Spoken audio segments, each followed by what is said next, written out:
మన 16వ తేదీ రాత్రి మన నందలపాడులో ఎల్లనూరు లాల్ భాష అనే అతన్ని మర్డర్ చేయడం జరిగింది. ఆ కేసులో సంబంధించి అతని కేసులో కూడా 3 కేసులు ముద్దాయిగా ఉన్నాడు. ఆ కేసులో ఇతనికి ఎవరితో సరిపట్టం లేదని విచారించి మనకు ఈ షేక్ హజీ మలాంగ్ అనే అతను వాళ్ళ ఇంటి పక్కింటి రెండో ఇంట్లో ఉంటున్నాడు. అతనికి వాళ్ళకు గతంలో ఉన్న విభేదాల కారణంగా మాకు వచ్చిన రాబడిన సమాచారం మేరకు చూసి అతన్ని విచారించడం జరిగింది. ఇతను మలాంగ్ కూడా గతంలో 307 కేసు 2021లో 307 ఐపీసీ కేసులో ముద్దాయిగా ఉన్నాడు. అతని రౌడీ షీట్ కూడా ఉంది.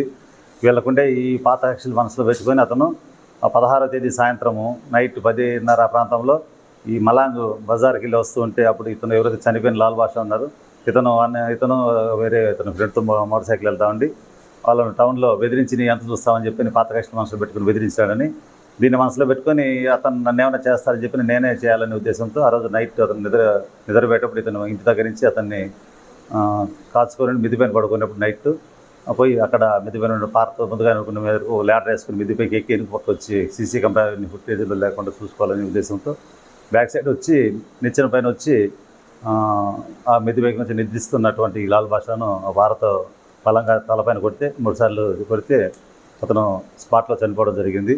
దానిపైన వాళ్ళ తమ్ముడు హుస్సేన్ ఇచ్చిన కంప్లైంట్ తీసుకొని కేసు నమోదు చేసి విచారిస్తే ఇతను పాత కేసుల మనసులో పెట్టుకుని ఈ విధంగా చేసినని చెప్పి నిర్ధారణకు వచ్చి అతన్ని అదుపులోకి తీసుకొని విచారించి ఈరోజు ఈవినింగ్ అరెస్ట్ చేయడం జరిగింది.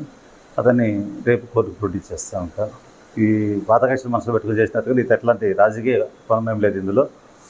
వీళ్ళు ఇద్దరు కూడా బ్యాడ్ హ్యాబిట్స్ ఉండి దొరలోనే ఈ విధంగా ఉండి ఒకరికొకరి కాకుండా ఈ నేరం జరిగిందని చెప్పి తెలిసింది.